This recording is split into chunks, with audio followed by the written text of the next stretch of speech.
We have learned about humans and machines. Now it's time to get balanced. Our next session covers diversity in workplace. Topic for our next session is Let's Get Balanced. Speakers for this session are Ms. Farah Qureshi, who is recognized as one of the foremost experts, thinkers, and practitioners on global diversity and inclusions, consultancy, and training. As CEO and founder of Global Diversity Practice Limited, Farah has synthesized 28 years of D&I experience to take global diversity practice into the premier league of global consultancies. In 2020, Farah was presented with Top Global D&I Leaders Award. And joining her is Ms. Aditi Mahadevan Nair. She is APAC Head of Talent, Learning and Diversity, Citibank. Her role focuses on connecting employees with relevant and innovative development experiences when and where they need them. Ms. Aditi has been with Citi for over 15 years and has held a number of human resources leadership positions supporting an array of businesses like Consumer Bank, Operations and Technology in both India and Singapore. And the anchor for this session is Dr. Shalini Lal. She is the co-founder of Uncube, a future of work think tank. She is a frequent writer on leadership in a fast-changing world for HT Mint and Business World. She is also the author of The Secret Life of Organizations, featured on the cover of E.T. Panache as one of the top 5 books to get back to businesses.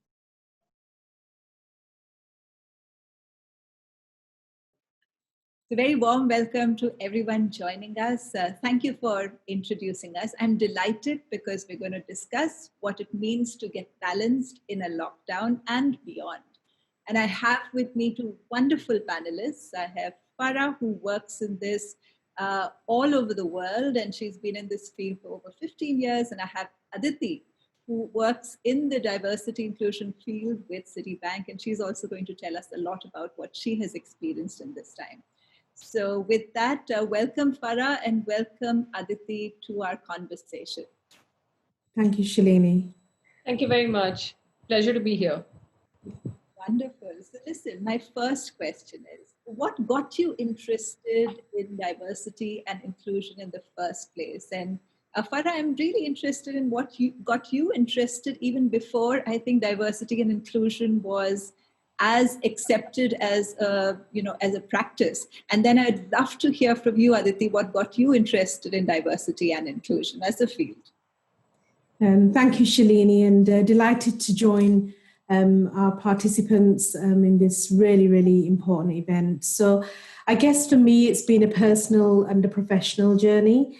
I started in this space when I was 4 years old, based primarily on the experiences of my father, who came from the subcontinent in the early 60s, and he was highly educated. He'd had a professional career in the subcontinent, and he came to the UK searching for work to feed his family. And some of the early experiences that he had, he would come back and recount some of the negative behaviors, the lack of welcome, the lack of opportunity. And I suppose as a small child, seeing the disconnect between opportunity and talent, seeing the disconnect between power and privilege, seeing the way that it impacted people emotionally, psychologically.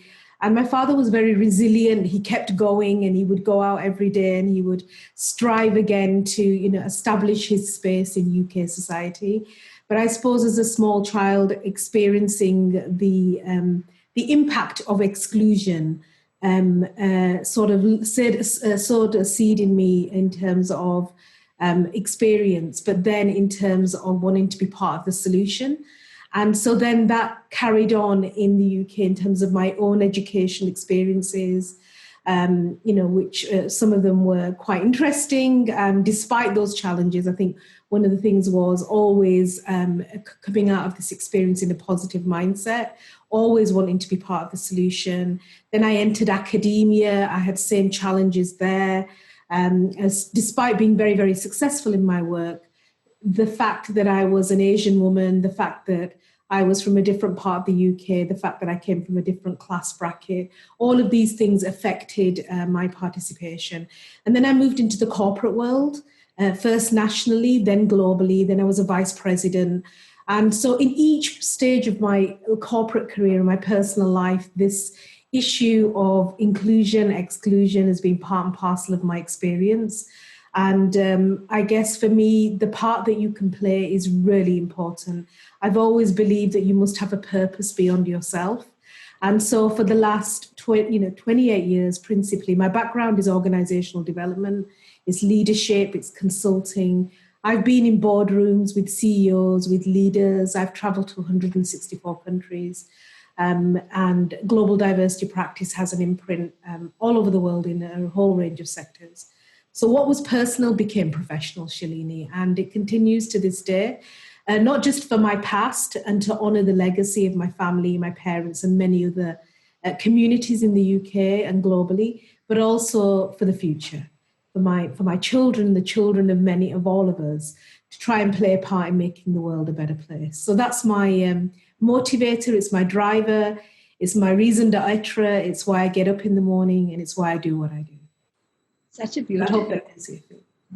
Yeah, thank you so much for sharing your story. And as I was listening to you, Farah, there were so many things that resonated very well with me. So to go back a little, maybe we could start with where I grew up. So my dad was in the Indian Army. And, when we grew up, we obviously traveled across different parts of India. So a little bit of that diversity, cultural sensitivity, I think started right from young age. And the fact that you need to be constantly adaptable to different surroundings made me a lot more resilient as I sort of grew up. So that is sort of the wider aspect of diversity that even encompasses my current role right now. But specifically around gender, I think the interest sort of started as I, grew my professional career in the human resources space. And I realized that there were a lot of women that actually who started work with me. And suddenly when I looked around, they were not there. Right. And that started me into a thinking path saying that why are women really leaving the workforce? And that's where my interest in this area really started, saying that how can I provide that coaching support to women to make sure that they continue and don't drop off the workforce? And what can I play to the point that Farah made? What is the role that each one of us can play to that larger purpose, and not just say that I'm following the corporate guidelines, but how can I personally contribute? And that's where I think, it became a lot more personal for me. I have conversations with a lot of women who actually join the workforce, are at mid-career levels. And the only thing that I say to them is that you may have a lot of challenges, but please don't give up. And I hope that, some lives have been able to move and change as a result of that. And that gives me great, immense satisfaction. So that's where I would say the interest in sort of gender diversity started. But of course, my current role encompasses a broader conversation around inclusion and belonging. And that's where I think the real difference can be made. Thank you for sharing that, Aditi. And I'll tell you, my own personal story was a bit of a sudden flipping of a switch, actually. So I grew up in a family with a lot of women role models. I think I'm one of the few whose Nani and Dadi were both professional women. And all my aunts were professional women. So frankly, when I was growing up, I wasn't even aware that there were any special challenges for women beyond trying to figure out who to leave the kids with when the kids were small. That's the only thing I really was conscious of. I went for a mid-career PhD to UCLA, and that was in the early 2000s.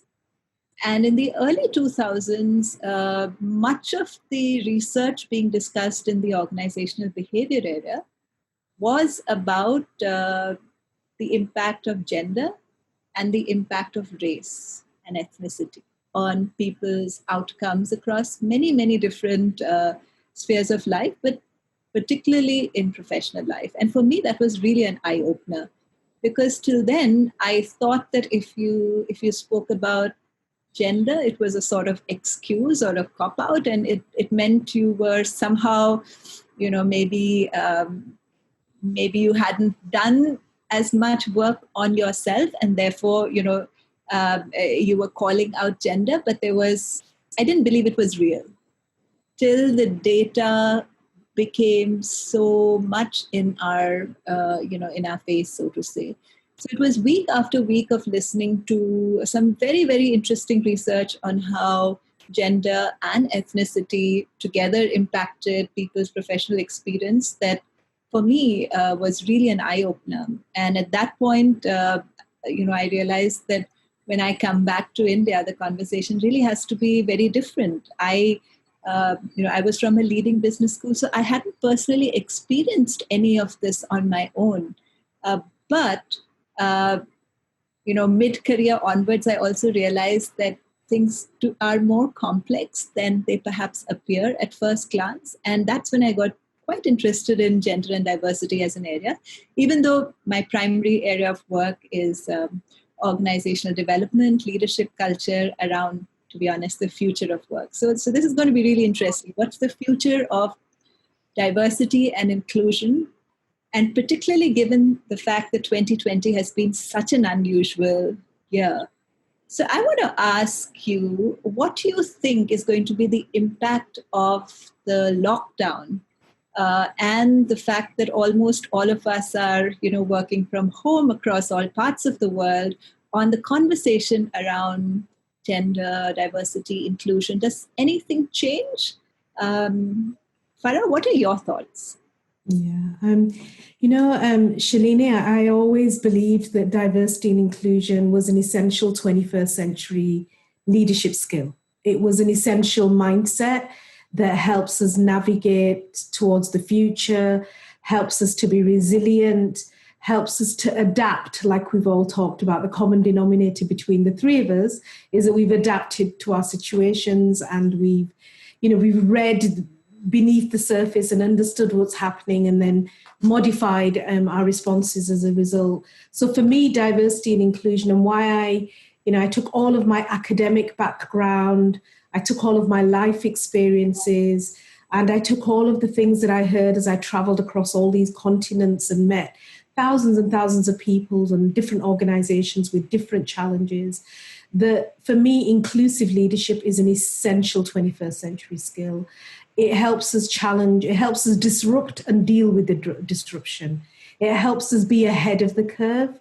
And so for me, in this moment in time, as we look around the world, and we've had two pandemics, for example, the first pandemic is COVID, and that has completely transformed the way we look at our working environments. We look at the way we work. What was normal, there's a new normal now, and then, going forward, there will be further adaptations to what does work really mean? How do we engage with our colleagues when we're all virtual? The psychological contract is something I've always been fascinated. And I think now more than ever, having a strong psychological contract is essential with our colleagues so that we create, as Aditi said, that sense of belonging. And we understand, I think, like no other time, we are in people's homes. We are understanding, if we are truly adaptive, we're understanding their motivators, their challenges. If you've been homeschooling, you've got different challenges. If you've been caring in COVID for elderly parents, you have different challenges. If you've been worried about your own health and the sustainability of your business, if you're an entrepreneur, if you're worried about your role, if you've been furloughed, there are so many dimensions. And ultimately, we thought the first pandemic was the great leveler. And actually what this has surfaced is the inequalities in our society. So I know, for example, in the UK, certain, and in other parts of the globe, in the US and other parts, it's pulled back the covers on what inequality already existed. And there's a lot of tragedy as a result of COVID. In the UK, if you belong to an Asian minority background, or then you are more likely to, die from COVID. NHS professionals and doctors and, the great brain power that we had have been disproportionately affected. So I think in terms of this current time, one part is how we've adapted our resilience and our ability to adapt to the situation, stay resilient, stay strong, stay adept. And then as a leader, before I pass on to Aditi, I want to give Aditi a chance to share her points too, is that vulnerability, I feel, has always been part of an essential skill of an inclusive leader, to express how we feel and to give others the safe space to do that as well is really essential. And so vulnerability, authenticity is really important. And the creativity that we've used. You know, I remember at the beginning of the lockdown, I was due to be in Colombia for a week-long conference on diversity and inclusion with a global scientific client that we had, a science-based client. Over 100 people from 30 countries were attending. I had 10 consultants from across the world. And we were doing everything face-to-face. Within 2 days, we adapted everything to go online. And we all adjusted, and we had a fantastically successful event. So I think this moment in time, if anything, inclusive leadership will be our GPS that helps us navigate and come out of the other side more resilient, unfreeze the way we've done things, be more digitally savvy, and it's transformed that in a speed that we never thought was possible. And the new normal, we have a fantastic opportunity to reshape the world. And I said 2 pandemics because the other one is justice. So if you look at the events in the US in the last few months, the whole concept of racial justice, it's had consequences across the world. People from all backgrounds and all countries have come out to express solidarity, to show allyship, to show understanding and appreciation of what it is like to be excluded on the basis of the color of your skin. And so I just wanted to bring that into the conversation because I think it's really important. And to finish, the essence of our humanity is what this crisis has helped us to face up to. And that's what will help us to navigate the future. So those were my thoughts, Shalini. Thanks, Farah. Aditi, what has your experience been like? Thanks very much, Shalini. And Farah, when you were talking about your Colombia example, what I was reminded of was a quote from Winston Churchill when he said, "Never waste a good crisis." And I think we've looked at this entire COVID situation with that mindset. You spoke about creativity, and I think, we've tested creativity to the maximum. Trying to do things differently, trying to, do things in a much faster way. Just around, diversity and the implications, I think one of the big takeaways for us has been this entire concept of working from home and flexibility that this COVID situation has offered, which we feel we can leverage from a long-term perspective. And within our organization, we also think that this can actually be a great lever for us to make sure that we are able to retain as well as attract more women within the organization. So we are already starting to think about how can we, leverage on this very important, boon in disguise that has arisen as a result of the situation, and how can we ensure that, even post-COVID, we continue to offer some of those choices that, women often require and need, and lack of which they actually leave off the workforce. So I think, just for us, we've looked at opportunities that might arise out of this situation, the learnings that we've had out of, a crisis like this, and how can we really turn that into, actual tangible successes for us. The other thing I would also say is that some of these things were already in the make, right? So what COVID has frankly done is just accelerated the pace. This probably would have come to India maybe a couple of years down the line. But what we've seen is that it's just made it all the more apparent that it is the need of the hour. So I would say that, we've had a number of learnings, a big thing around, flexibility, because we realized that a lot of women in India actually leave the workforce, in need of that sort of flexibility. And we can definitely look at that as being a great opportunity for us. Thanks, Aditi. In fact, personally, I'll share with you what I've heard from both men and women over the last few months. And I know that in the early days of the lockdown, one of the biggest questions which I used to get asked in virtual conferences like this was that, isn't it much harder for women? Because, when we were away in an office situation, we sort of had a boundary which was easy to maintain between home and office. now that we're all working from home, it's becoming much harder to, hold on to that boundary, particularly given the fact that in most households, women were doing the cooking and maybe, the bulk of the looking after small children. So just their presence at home meant that in the absence of maids and other help, they would ask of themselves to take on, that role of being a mother or, the primary home, caregiver, if you like. So there were a lot of questions around, isn't this much, much harder for women? Because that professional space, which women have often really enjoyed once they're in a physical setting, which is different from home, sort of vanished. So I think that was one very early set of experiences. But the other part that I'm hoping will come out of it is, and one that, Aditi, I think you also spoke about, the fact that working from home, flexible work arrangements, they would have never been this large an experiment. I mean, it would have maybe happened a decade later. And that too, I'm not entirely sure, because I think there would have been enough people who would have, by choice, always preferred to be in office. So this is the first time, perhaps, when pretty much without exception, everyone had to, whether they liked it or not, work from home or some non-office kind of setting. So I think it's been a huge social experiment. It's also meant that leaders have had to develop new skills, because leading virtually is very different from leading when you're all sitting in the same office space, and particularly, when everyone's around you and you can just tap people on the shoulder and, talk to them about different things and, go off on lunch breaks and tea or coffee breaks. Now, with all of that, not possible, your leadership in the virtual world has to be so much more intentional.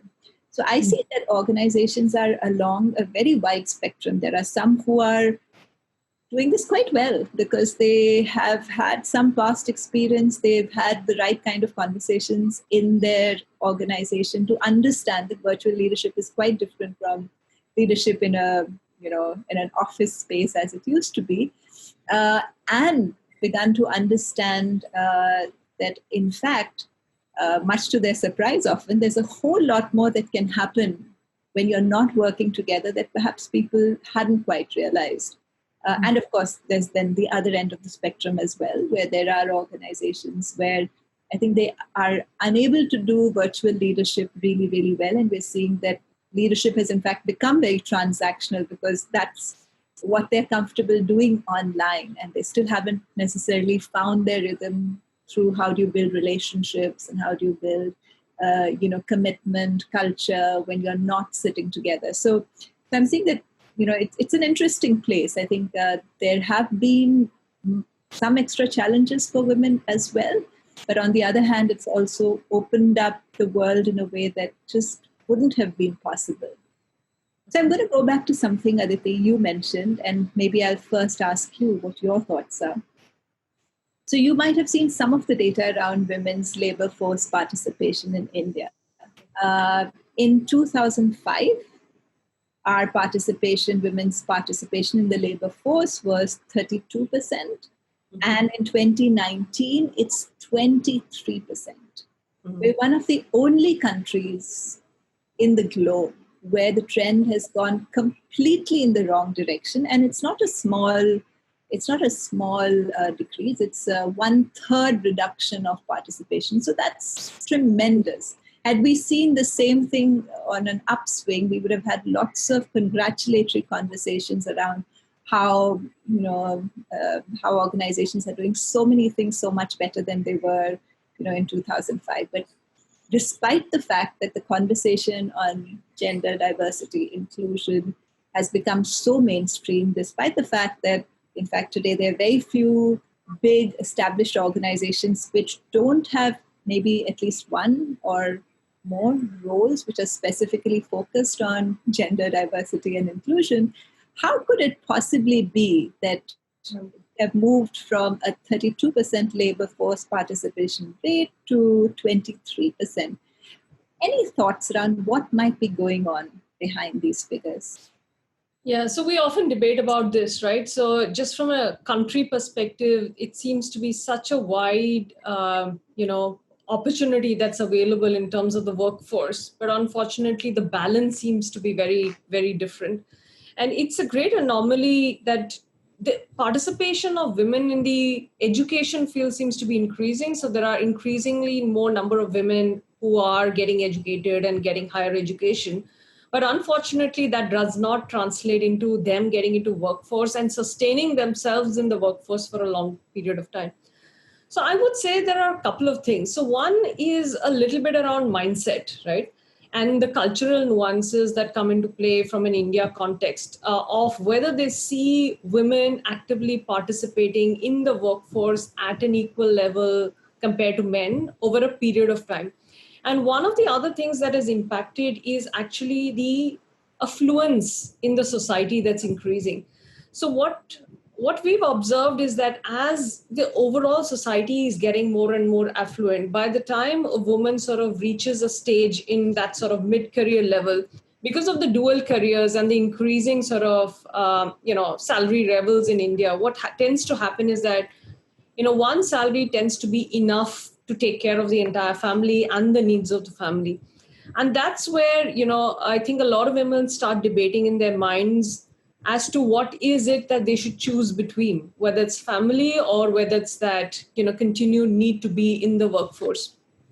And though in India we often say that you have a great support system, you have a great infrastructure, but often that infrastructure and support does not tend to be very reliable in nature, compared to some of the other countries. And as a result, when a woman sort of stands at that crossroad and thinks, what should I choose between, more often than not, that choice tends to be family rather than work. But however, in recent years, I think we've also seen a little bit of a trend where not all these women are actually working, falling off the workforce, but what's happening is that they are choosing paths which are different than where they started off from. So organizations which offer a lot more flexibility, organizations which offer sort of part-time work opportunities, organizations which offer, less demand in terms of, those hours of work that need to be put in, seem to be the path that a lot of women are going into. And that's something as organizations, look at retaining women, need to really concentrate on. The other thing is also that, as an organization, at least within City, one of our big things that we've been focusing on is how do we get women back into the workforce? And for us, our return to work philosophy and efforts that we're putting in that direction is a big, effort in that, to make sure that we are able to not just retain women we have, but how are we able to even hire back women who've fallen off the workforce, but after a few years realize that they really do want to get back and they don't want that education and experience that they gained over the years to get wasted. So it could be a little bit of an afterthought for them, but we really are trying hard to see how we can really get those women back into the workforce. We've already started a very successful return to work program, but we know that that opportunity is tremendous. And like I mentioned in my sort of previous response, COVID has given us a fantastic platform here that we obviously need to hone and make sure that we don't lose what we've already gained or the strides that we've made. Aditi, can I ask you a follow-on question before passing the same question to Farah? Yeah. Could you share whether you have, banking has traditionally, particularly at the most senior levels and particularly in global banks, tended to have serious challenges with gender diversity at, say, the MD level. Mm-hmm. So in your experience at Citibank, with all the work that you're doing on gender and diversity, has there been a significant shift in the women's participation at the MD and above level? Mm-hmm. So I would say we've definitely made a lot of progress. Are we where we want to be? May not be today, but progressively year on year, there is a lot of effort that's being made in that direction. So when we look at our diversity efforts within Citi, we always say that there are three levers that we can, look at. So one is hire more, promote more, and retain more. So it can't just be saying that you only hire women and that sort of will solve your problem. Or the other lever saying that you just keep all the women that you have and that solves your problem. Right? So we need to look at all these three levers in tandem to make sure that progressively as organizations, you continue to increase the representation. So I would say, to answer your question, yes, banking as an industry has had challenges, but a number of our senior roles today, you would see that women are occupying those seats. I think what have we done well is actually constantly making this as a collective responsibility, right? It's not just women who are sort of talking for themselves and making sure that they are promoting themselves or providing that support system, but how as an organization you can take that collective responsibility across the board. And one of the things, of course, that helped us tremendously is a public statement around our representation goals, which we made about a couple of years back, which meant that it is not just the responsibility of the females, but it's collectively everybody in the organization who needs to make sure that we are moving in the right direction. So I would say having that sort of goalpost in mind made sure that across the board everybody buys into that, and also make sure that they are leveraging what's available within the organization, as well as making sure that everybody's sensitized to it. Thanks, Aditi. Farah, I want to ask you the same question I asked Aditi, wondering whether you have any views on the fact that in India, we're one of the few countries where women's labor force participation has dropped very significantly over the last 7-8 years. I understand that you work across many countries, including India. So I'd love to hear what you think. Yeah, and it's interesting, Shalini, when in the UK where I live, I work all over the world, but I live here in the UK, there are not many Asian, now it's increasing, but when I started my career, I didn't find myself with many women like me. From my background, from an Asian background, at senior leadership level, I always found myself as the only one or one of a minority. And the first time I came to the subcontinent, I remember taking a flight from one city to the other, and I was struck by the amount of business women that were in first class. It was actually a big morale boost for me, because in the UK, I found myself in a minority, just gender generally, but definitely from an ethnicity point of view. And when I came to the subcontinent, it warmed my heart, and it gave me an injection booster at that time to say, wow, women are really making it here, and they're succeeding, and they're doing really well. And so I think it's important to celebrate the successes of the women that have achieved. But the reality is, gender globally, women represent more than 50% of the global workforce, in some countries even more. They're 75% of emerging talent. They have a spending power of over 23 trillion. They reinvest 80% of their earnings back into their communities and their homes. And yet they're not 50% of the executive suite in any sector, in any part, in any country. We're still struggling. And I think in India and in other parts of the subcontinent, the talent that I've seen gives me boosters upon boosters. But the reality is that we're moving in the opposite direction. And I think, for me, one of my universal messages is don't fix the women, fix the corporate cultures, fix the organizational culture, because where I have seen challenges is the way we do things around here. Where I've seen challenges is informal networking, informal opportunities, lack of sponsorship, lack of mentorship, not giving women a seat at the table and not giving them a voice to amplify their contribution. And one of the things that Aditi said is really important, that the responsibility is collective. And I think when we look at this as a woman's problem, then we don't solve it. When we look at it as an opportunity to untap the potential of all of us, then it starts to become a collective opportunity. And so changing mindsets has been absolutely critical. So training, awareness raising, helping people to understand the potential of people who are different to themselves. Generally we know the majority group don't fit that demographic of women, Indian women, people from different backgrounds. So it's really the responsibility for all of us to understand the benefits.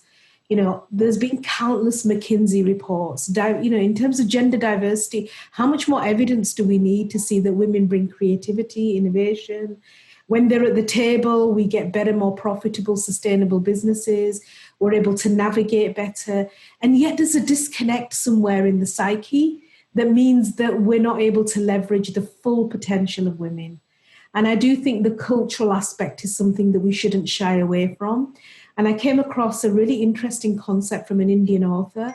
And she talked about the title of her book is called Chup. So I'm sure you all know what that means, which was silence. And she talked about fear training. So from a very small age, the fear of not being good enough, of not being able to, and I thought that was a really interesting concept. I know for me, from the background I come from, that my father's inspiration that women were going to change the world, they hold up half the sky, and that he inspired me. I've got two older brothers. To be the daughter that went on and excelled was a great motivator. And I think, motivating, recognizing role models, I think that's the other really important thing, Shalini. If you've succeeded, then don't pull the ladder up behind you. Mentor other women, help them understand, help them navigate. Let's get rid of some of these barriers that are perceptual and attitudinal in our organizations. And let's bring all of the talent to a seat at the table. And let's all contribute together. So, that would be my contribution, Shalini. I on one half, I'm inspired and motivated whenever I come to India. And whenever I meet the amazing women that I've met there, they inspire me and motivate me on a daily basis. But I'm also disheartened as to why the dial is moving in the opposite direction. And then on the third aspect, I'm even more inspired to make a difference. So these types of conversations, these types of events are absolutely critical. And remember, there's a new generation emerging now. And this generation is expecting organizations to make spaces. It's expecting to join organizations that are socially, morally, ethically, and commercially responsible. This generation is not asking you, it's not saying, what can I do for you? It's saying, what can you do for me? So we need to prepare for these next generations and recognize and celebrate those that have succeeded and help those that are still trying to unplug the pipelines, unplug the blockages in their career, or they're going through revolving doors and they're coming into organizations and they're exiting, or they're hitting glass ceilings. And these are all the barriers that exist out there.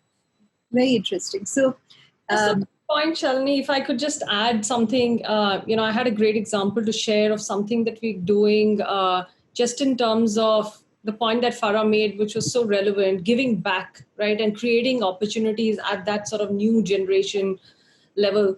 So over the last 4 years or so, and especially because, we're talking about technology here, and that seems to be a stream where we see even lower participation of women than any other industry. So what we've done is that we have a great partnership with a women's engineering college in Pune, Cummins. And what we've done over the last 4 years is that every year we pick up women early on, when they are actually in their third year, and we give them a real-time experience of how working in a corporate life would be. So we pick up 100 women, put them through 100 hours of training. And this training is not more around technical training of coding, etc., but we give them a real-life example of how a working life could be so that they are far more sensitized, informed about making long-term employment choices for themselves. So this has turned out to be a great thing for us. And some of them, of course, we end up hiring. So it's a great pipeline for us. But a lot of them are really appreciative of the fact that as an organization, we're looking at investing in them and making them more employable, right? And also making sure that, they are far more better equipped to face the real world once they finish their sort of engineering degrees. So I would say, as organization, if we can pick up examples like this, which goes on a long way in not just making sure that, it's with the aim of hiring, but how do you give back to the society and really equip and encourage those women saying that, it is possible to have a far more, robust long-term career within organizations. I think, going back to our collective responsibility piece, I think it's really important for each of us to play our part. Thanks, Aditi. I wanted to share a few years ago, I think about 4 years ago, when my business school cohort celebrated its silver anniversary, we did a study on how were women's careers different from the men's careers. And it was a qualitative study. So we asked actually anyone who wanted to dial in at different times to come and speak about the experiences they had and what were challenges that they felt they experienced, but their spouses didn't experience. And many of them had spouses who were also classmates. So, that became a conversation point on, what's similar and how is it different. And one of the, it was a very striking set of conversations. We wrote it up as well later on, how women's careers graduating from the same business school land up being very different experiences from, that of their male colleagues. That for women, the decision of whether to stay in the workforce, irrespective of where you are in the world actually, needed to be taken again and again and again. So it wasn't just a one single call. It was a different call when you got married. It became a different call when you had children. It became another decision when you became a trailing spouse very often. It became another decision when, something happened in your family, or you needed to take care of your parents or whatever. So we found that women needed to make that decision on whether they're going to stay in the workplace or not once, but almost each day. And therefore work needed to feel like it was worth it. And that was different from what we'd seen in our male colleagues, for whom this was pretty much the default choice, right? That they would be working, and unless something else happened, which was really life-changing. So that was one of the experiences. And therefore, a lot of women who hit the 25-year-ish mark, which is when you start reaching really senior roles, started moving on to do other things or move out, completely from what's the organized sector as well. So I'm just going to ask both of you last words on what do you think we can do as women ourselves so that we have more enjoyable and perhaps more enriching experiences in the workplace. Any last thoughts on that? Aditi, would you like to go first? Okay, I'll hand it over to Farah first.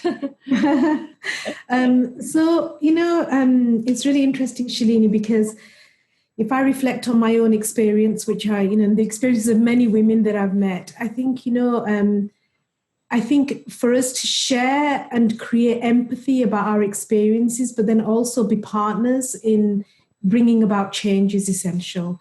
So, having men as change agents is a really important part of this conversation in our working environments, to sensitize them, to help them to become more gender bilingual, to help us to really address our organizations and take out any of the barriers or our referred onion, so that we're all in this together and we are more together. And I think if we can focus on the opportunity that this affords us, and the way that it doesn't just affect our workplaces, but our communities and our societies, if we all collaborate and we understand each other and we work together to untap and unlock the huge potential that is there in our world. So I think that's really important. And I think part of creating empathy is sharing your experiences like we're doing today. I know when I think back to my own career and the way that I have, moved from a vice president role to an entrepreneur to, in the boardrooms and advising CEOs across the world now. And I'm just thinking about the different stages of that career as a professional. But alongside that, I'm a mother of 2 girls. And I've always been aware of the need to role model and the need to inspire and motivate them and to help them understand that they can play a significant part in this journey for the future. And in that journey, there's been guilt, there's been moments of real sacrifice. I remember, if I can just share a quick story, when my daughter was 9 years old, it was one of those rare occasions I was doing her homework, and she was doing it about leaders, and we were talking about Mahatma Gandhi, and we were talking about Nelson Mandela and Rosa Parks and other leaders. And she had to select a leader for her homework. after we were talking about leaders. And she said, and I said, so who are you thinking of? And she said, Mummy, I'm thinking of you. And I said, I can't be that leader. You can't compare me. And she said, why not? Every day you go out and you leave your home comforts and you sacrifice to use your voice and the platform to make a difference in the world. Every day you challenge people's mindsets and you help them to find a way through this conversation. And every day you do it not for yourself, but for others. And so why can you not be my leader? And I tell you, at that moment, Shalini, that released so many years of guilt and stress and all those other things. And, so I think we should celebrate the contributions that the pioneers have made, celebrate the potential and the future, and all of us continue to play our part. If our voices are heard and then they're amplified and then action happens, we can. I am an absolute believer and I'm optimist that we can change the world. And we are doing, and we will continue to do so. So that's my last words. And everybody on this conference, everybody on the panels, look back in your own life experiences and know that at points you have made a difference for somebody. Because of something you said and did, a light bulb came on. They modified their behavior. A contribution you made may have changed somebody's life. And that's what my advice would be, to continue to put your effort and energy and think about the greater good. So that's what my advice would be, Shalini. Aditi? Yeah, thanks, Farah and Shalini. I would say a couple of things. So one is the fact that, drawing upon what you said, Shalini, around the decision that a woman needs to make at different points of time in her life, the needs of a woman may be slightly different than men in terms of when someone's looking at a corporate career, right? And as organizations, we need to be sensitive to those needs, right? So whether, a woman needs a push, to apply for a role, or a woman needs slightly more visibility and exposure before she gets more confident to, go and make a presentation. Whether a woman needs a little bit more support, coaching and guidance before she, becomes a lot more, open-minded to take up a larger responsibility. As long as organizations, we recognize that sometimes those needs could be slightly different, and how can we as an organization be supportive to the journey of a woman at various stages of her life, I think that will be a fantastic way of us recognizing the differences that do exist. And the only last thing I would like to say is that, all of you who are obviously attending the conference here are here to take away something. I would say don't be shy of finding someone within your organization, and not necessarily a woman, for someone within the organization or even outside who'd be your sort of advocate and sponsor, right? Because often we realize that women take a long time to find that someone. And, as a result of which, a lot of things around them might have changed, prior to that. So find your support system, find someone, who you could really rely on, someone who could, you could bounce off things. Don't be shy. And I don't want to label that as either being a coach or a mentor or a sponsor or an advocate, but someone you're really comfortable speaking to, and leverage that relationship. Don't be shy of, honing that relationship, investing in it, and, making it a cornerstone for your success as you grow within the organization. So, those are my sort of last words. And it was a great pleasure, to obviously be part of this panel with Farah and Shalini. I learned a lot. I obviously took down a few notes, and I'm sure, all of you would take away at least one thing out of this session that you attended. Thank you, Aditi. So really great ideas, Farah, great ideas, Aditi.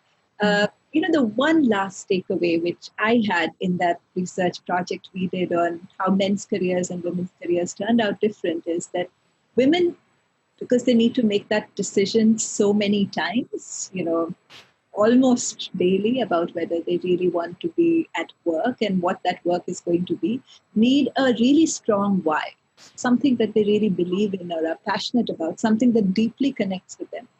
And that why is actually core to their enjoying the whole experience of being, working in whatever field they're in. So women need to make that decision again and again, and therefore need something which truly connects them to the work they do. And when they find that, they're a pretty unstoppable force, that they do need that, and it's a much stronger need than many of our male colleagues. So I hope all of you enjoyed our conversation. I know I really did. Thank you, Aditi. Thank you, Farah. And I think Thank you, Aditi. Conversation today.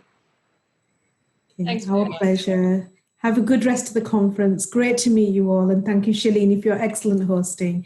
And Aditi, to share the space with you. It's been a great pleasure. Thank you. Absolutely. Fantastic pleasure for me too. Thank you. Thank you.